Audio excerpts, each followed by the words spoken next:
hoy del noveno principio de fe, de los 13 principios de fe, en la quinta parte, porque lo estoy dividiendo por partecitas, para ponerlo en las redes. Baruch Hashem. Dice, Hashem se manifiesta en nuestras vidas a través de la unión que usted nos permite, gracias. Noveno principio de fe. Se refiere a la invariabilidad de la Torah. Es decir, que la Torah de Moisés no será anulada ni cambiada por Dios. Como así tampoco Él la reemplazará por otra. Asimismo, no se le puede agregar ni quitar nada. Lo que dijo Jesús, ¿no? El que agrega o quita de este libro, mi Padre borrará del libro de la vida ese nombre. Ayer le di no sé si lo vio Kenia, le di un video de un de un testigo de Jehová discutiendo con un cura. Y el cura le pegó una paliza, pero una paliza espectacular. Miré el video que me lo mandó Jesús, impresionante. Pero te das cuenta de las doctrinas. Claro, el único a favor que tuvo en un momento el testigo de Jehová dijo, sí, pero ustedes hacen idolatría. Pero no puedo decir más nada, porque no puedo decir más nada. Lo único que pudo decir, y me causó, dura como 20 minutos el video. Entonces lo miré un ratito cuando iba en el carro, y otro ratito cuando salí de acá, cuando venía para acá a la tarde, me lo venía escuchando en el carro. Cuando uno va manejando, entonces venía escuchando. Y realmente fue bien cómico, porque ahí te das cuenta lo ridículo a veces de las doctrinas. Y claro, el cura sabía la palabra, reconozco que sabía la palabra, y la sabía bien. Y se agarraba la cabeza y sudaba. Y al que estaba compañero de él le decía, tú no hables que no sabes nada. Le decía al propio testigo de Jehová, al otro que estaba con él. Para hacer la historia corta, el cura rescata a uno de ellos y se queda de este lado. Y se lo saca, vamos a llamarlo así, al movimiento de los testigos de Jehová. Pero una de las cosas que realmente son cómicos, uno le decía, porque los testigos de Jehová, la iglesia, la institución más vieja, y el cura le dice, ok, muéstrame una palabra. Claro, le dijo, te voy a mostrar una palabra. Entonces saca la Biblia y dice, en el principio, cuando Abel es testigo, dice, Jehová es testigo de Abel. Sí, le dice como que testigo que algo está pasando, testimonio, ¿no? Entonces el cura muy bien le responde, sí, pero Caín mata a Abel. ¿Dónde quedó la institución entonces? Y el tipo no se puede contestarle. Y en un momento, para el testigo de Jehová, ellos no tienen pecado. Una vez que tú eres testigo de Jehová, tú no tienes pecado. ¿Cómo? No tienes pecado. Para ellos tú no tienes pecado. Entonces nosotros, los testigos de Jehová, no tenemos pecado. Y si no hay pecado, no tenemos pecado, dice. Entonces el cura agarró la escritura, lo lleva a Lucas y otros versículos. Y dice, yo no soy como el fariseo, yo no soy como este publicano. Así. Y el publicano dice, pecador, que esto, que lo otro, y que se arrepiente y todo, ¿no? Y el versículo sigue diciendo, y el que dice que no tiene pecado es mentiroso. Entonces lo confronta, y esto como tú me lo dices, con el publicano. Y le fue diciendo todos los puntos. Pero te das cuenta las doctrinas de hombre que hay, que le lavan el cerebro. Y en un momento cuando le dice, bueno, pero tú no te puedes ir, fíjate el miedo que le ponen al testigo de Jehová. Tú no te puedes ir de la institución, primero porque no debes plata. Y él mismo había dicho, ¿no? Yo les regalé dinero para que lo me saliera de la situación que estaba pasando. Tenía la mamá enferma y el testigo de Jehová le prestó, la institución le prestó el dinero para comprar los medicamentos. Le dice, bueno, pero no dijiste desde el cura, no dijiste tú que era un regalo el dinero. Sí, es un regalo mientras está en la institución. Si se va a la institución, nos tiene que pagar. Entonces el cura, muy fácil, le dice, hacemos una colecta para pagarle las monedas para los remedios. Claro, dijeron, tenemos que ir a toda la iglesia a favor, ¿no? Claro. Y la última, que que le dice el perro al vómito también, pero otra de las lavados de cerebro que le hacen a los testigos de Jehová, sin ofender a ninguno que tal vez esté escuchando, ¿no? Ellos no le permiten nada. Tengo una familia, mi prima directa, mi prima hermana, perdió cantidad de casas en Uruguay por ser testigo de Jehová y anda con carne de pobreza. O sea que imagínate hasta cuándo les lavaron el cerebro. Y una de las cosas que le lavó, al último le dijo para ya cerrarlo y ponerle miedo a su compañero que lo estaba agarrando el cura, le dice: acuérdate del Armagedón. Entonces, ahí sí, yo me escuché. Y dice: ¿qué pasa con el Armagedón? Le dice el cura. Dice: el Armagedón, porque solamente los testigos de Jehová son los que quedan. Cuando venga el Armagedón, los católicos, todos mueren, excepto los testigos de Jehová. Acuérdate del Armagedón. Y el cura también le vuelve a explicar el Armagedón y todas esas cosas, pero que también reaccione él, ¿no? Pero a lo que voy es que ese lavado de cerebro, una mente incauta, inconsciente de todo, es justamente como absorbe todo eso y la tienen con un miedo, porque miedo, le tienen un miedo pánico a todo lo que le ponen. Entonces hacen encuadran algo en un esquema y lo meten ahí adentro. Y cuidado con salir de ahí. Por eso la palabra es doctrinas de hombre, dice, ¿no? Y Jesús dijo: mi doctrina no es mía, sino de quien me envió. Pero ahí te das cuenta cómo hay millones de personas hoy alrededor del mundo en ese esquema de pensamiento, como hay otros, como hay otros, como hay otros, como hay otros. Entonces, la palabra siempre te habla de ser fluido, ser abierto, de vivir una vida. Y las religiones te adoctrinan para poder religarte con Dios, religión, para poder religarte con Dios, para poder hacer algo. Si no sales algo, eres rácata, cortado. Me llamó la atención ese video. Acá dice, se refiere a la invalididad de la Torá, es decir, que la Torá de Moisés no será anulada, no cambiará por Dios, como así tampoco Él la reemplazará por otra. Asimismo, no se le puede agregar ni quitar nada, como lo dijo el maestro, lo dijo Yeshua. Tanto la Torá escrita como la Torá oral, la B.P., como está escrito, no le agregarán a ella ni le menguarán nada de ella, en Deuteronomio 13.1. Y ya hemos explicado lo que era necesario aclarar con respecto a este principio en la introducción, dice, de otros versículos anteriormente. Entonces te das cuenta cómo agregan versículos, cómo quitan versículos, cómo doblan versículos, inclusive los doblan desde el Génesis, del Bereshit, los doblan desde ahí. Ahí te das cuenta cuánta doctrina de hombre hay.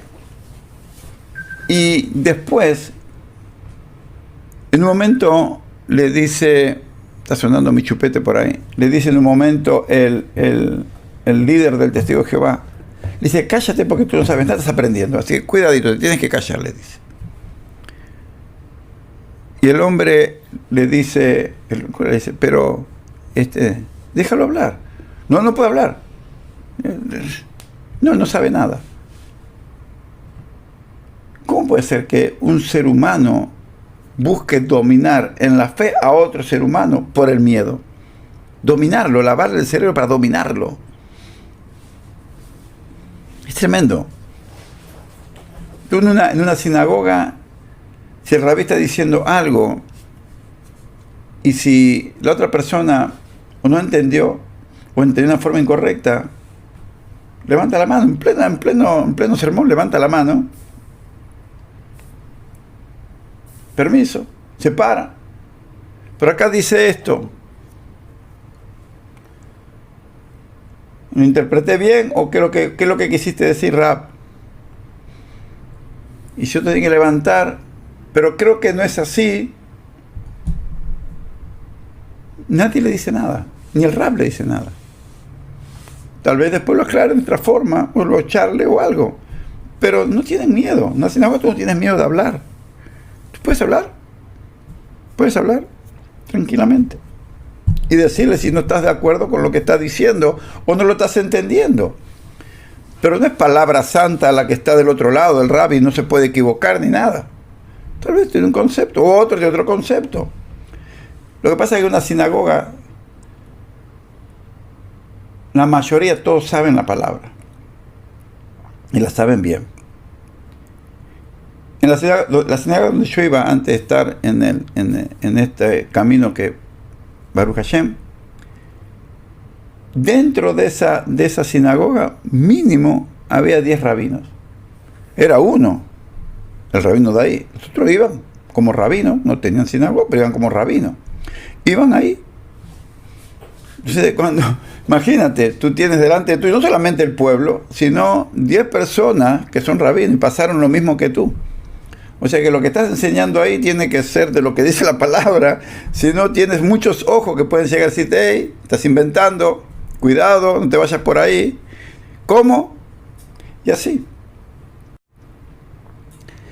Y si lo habla, o si otro rabino quiere agregar algo a lo del rabino que está hablando, permiso rabino, ¿puedo agregar esto? Y lo dejan agregar sin problema. Sin problema. Yo he visto jóvenes, niños, pararse arriba de la silla, levantar la mano, rap, ¿puedo decir esto? Y en plena comida también. Y capaz que el rabino está enseñando en la comida y un niño se levanta de 8, 10, 12 años, tiene un pensamiento, dilo, y te da una enseñanza. Nadie le dice nada. El miedo no existe, no es de la palabra. El miedo hay que erradicarlo. Ninguna religión pura, vamos a llamarla así, tiene que imponer cláusulas o miedo para poder seguir a Dios. Cuando te ponen cláusulas o ciertos estatutos de hombre para seguir a Dios, como dijo el maestro, ustedes ponen cargas sobre lo demás que ni ustedes llevan. Desde aquella época hasta hoy también siguen existiendo. Por eso la palabra siempre dice, la palabra es la que hace libre, no el hombre, la palabra. 10º principio de fe. Que Él, elevado sea, conoce todos los actos del hombre, un principio de fe, ¿no? Conoce todos los actos del hombre y no les están ocultos. No es como aquellos que opinan, Dios ha abandonado al mundo, en Ezequiel 8:12, sino más bien como está escrito, grande en consejo y poderoso es Dios, cuyos ojos están puestos sobre todos los caminos del hombre. En Jeremías 32:19 dice eso. Y fue dicho, y vio Dios que se multiplicó la maldad sobre la tierra, en Génesis 6:5, y más aún, las quejas de Sodoma y Gomorra, pues son inmensas. Todos ellos nos hablan acerca de este 10º principio. ¿Cuál? Que el elevado sea, conoce todos los actos del hombre en todo lugar del mundo. No se le escapa nada a Dios, absolutamente nada. Como tampoco se le escapa, eso me da mi fe, me da confianza que tampoco se le escapa nada de lo que yo necesito o estoy pasando, porque Dios lo permite, lo permitió Él. Se lo sabe todo, como lo sabe todos los pensamientos, de su moda, de todo lo que acabo de decir, también sabe mis necesidades, también sabe mi flaqueza, sabe con qué estoy luchando, con qué prueba, y lo sabe perfectamente todo. O sea, Dios no está ajeno absolutamente a nada, y eso me gusta. 11º principio de los 13. ¿Te dan todos hoy? No sé si lo damos todo, posiblemente. El exaltado sea a Dios, ¿no? Recompensa a aquel que realiza preceptos de la Torá y disciplina o castiga a todo aquel que transgrede sus provisiones. Con respecto a la recompensa mayor, indudablemente se trata del mundo venidero, y el peor es la aniquilación del alma. Recuerda, la palabra dice, no te preocupes por el que mata el cuerpo. Preocúpate porque te mata la segunda vida, la segunda muerte, dice la palabra. Por eso en Génesis dice, morir, morirán. Si comen de eso, morirán. Si comen del pecado y siguen pecando y siguen, morir, no en lo físico, morirán, tanto en lo físico como en lo espiritual. Lo que pasa es que la segunda muerte espiritual la pagas allá abajo. Y el vivirás en el Olam Abba, mundo venidero. Baruch Hashem, que estamos en los caminos de alejarnos constantemente de hacer cosas que no son. Pecado, David dijo, perdóname los pecados que me son ocultos, los que los hago sin saber que lo estoy haciendo. Tener esa conciencia. Y muchas veces lo decimos. Y cuando oramos acá en la mañana, también los domingos, Señor, perdóname los pecados que Dios no los revela. Por un misterio de Él, en algún momento los revela. Tal vez que ese error lleva a corregir varios errores cuando Dios nos revela. Baruch Hashem, la sabiduría de Él es infinita. Pero uno saber que es consciente de que sí puede errar. Por eso Dios, protégeme mi entrada y protégeme mi salida, protégeme mi caminar, no me dejes caer. El pecar no solamente es hacer algo netamente dañino, y eso obviamente que sí.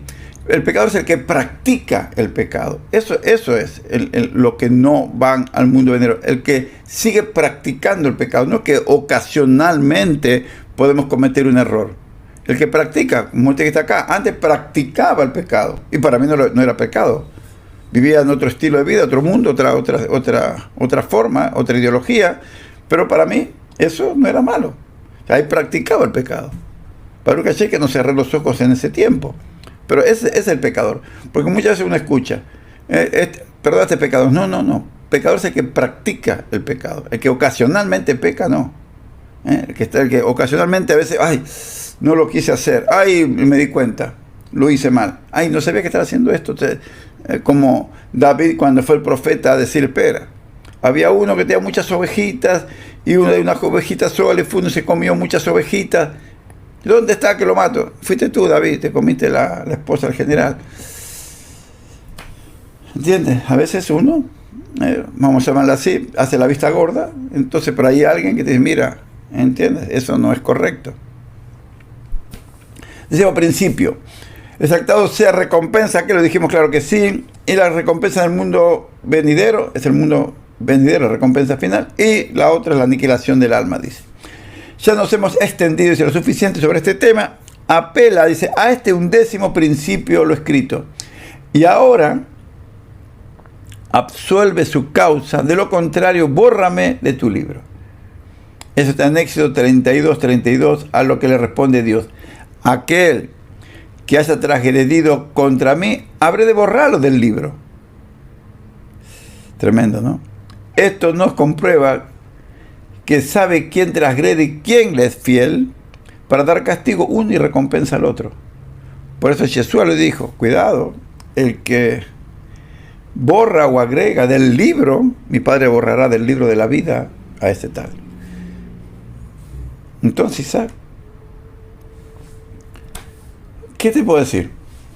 Yo a veces tiemblo por los pantalones del otro, o porque no lo sabe, o porque o le perdió el temor a Dios. El respeto, ¿no? A Dios. Principio. Vamos a ver qué lo dice acá. 12º principio de fe.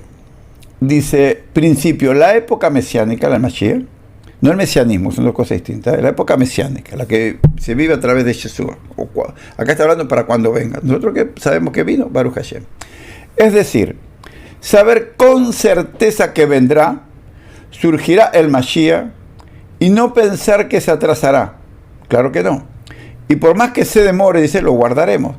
No se le debe asignar un tiempo a su llegada, ni tampoco se hacen especulaciones de la Escritura para establecer la fecha o la época de su surgimiento. Los sabios sentenciaron, se entontezca el espíritu de lo que sacan deducciones de la fecha. La hora y la fecha, ¿qué dijo el maestro? La hora, Señor, ¿cuándo vendrá? La hora y el día solamente mi Padre la sabe.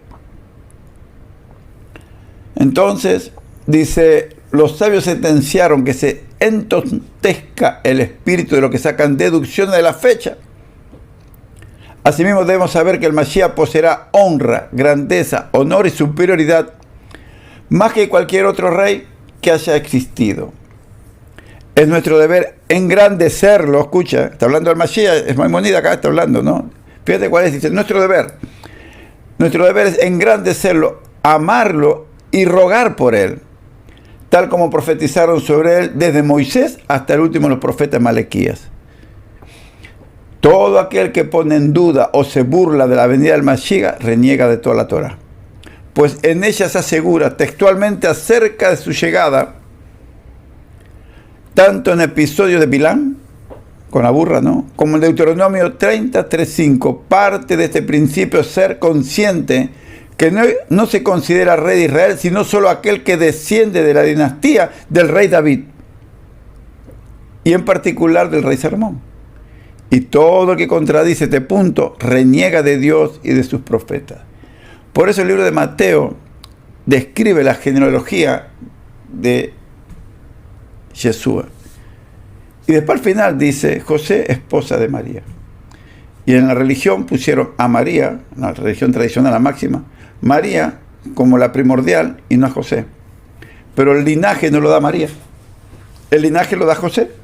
Por eso todo el linaje, si tú agarras Mateo, lee Mateo, y vas a ver que desde el principio de dónde viene. De Lot, con sus hijas, después viene Ruth, la moabita, y de la bisabuela de David, y sigue, viene con Salomón, y viene con todo por abajo ahí. Y Shisai, y todo lo que viene por ahí. Hasta que llega José, papá de Jesús, esposo de María.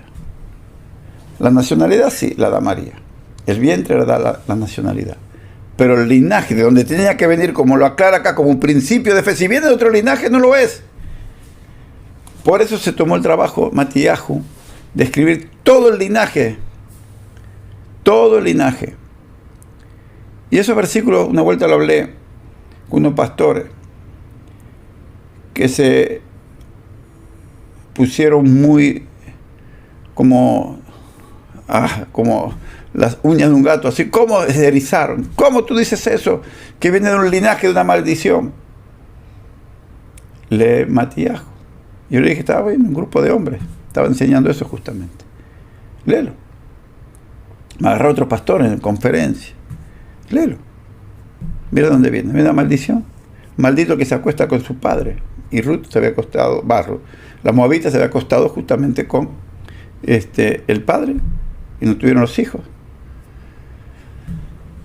La escritura está todo exactamente, todo bien clarito. 13º principio. ¿Lo leímos? Nos quedamos en la mesiánica, ¿sabes? ¿Está bien? 13º. Otro de los principios del principio de fe es la resurrección de los muertos, como se explicó anteriormente. Ese es un principio de fe. Todo creyente en Dios debe saber que el día postrero todos los muertos van a resucitar. ¿Cómo? Un milagro de Dios. Como cuando profetiza, le dijo al profeta, ¿no? Sobre estos huesos vivirán. Señor, solamente tú lo sabes, profetiza. Imagínate los huesos secos de aquel momento, entonces volvieron a vestir de carne. Qué tremendo. En ese momento lo que habrá visto el profeta, que se escucharon y se pararon sobre sus pies. Imagínate ese ejército. Tremendo, ¿no? Y yo no sé cómo explicarlo, ni sé yo cómo vivirlo. Cómo se revistieron de nuevo, dice, los tendones, los cuerpos, se escucha un ruido tremendo y todo de nuevo se quedó firme sobre sus pies. Benditas sean las glorias de Él, que solamente lo puede hacer. Así como en tiempo postrero salió un Lázaro de la tumba, ¿no? También sabemos que el día de mañana tampoco vamos a saber, pero como dice, los mares y la tierra devolverá a los muertos. ¿Cómo va a ser que de nuevo el alma viene y algo maravilloso? Y debe ser algo maravilloso, pero es un principio de fe. Si lo niegas, borras todo. Cada vez que uno borra algo de la palabra, anula a los otros. O crees en todo o no crees en ninguno. Pero son principios de fe. Por eso es tan lindo cuando uno lo va estudiando. ¿Qué va a hacer, Isaac? Hay mucho para hablar de esto, vamos hablando en lo que nos queda. Hoy es miércoles. Mucho para todavía hablar de todo esto, que recién empieza de los 13 principios de fe.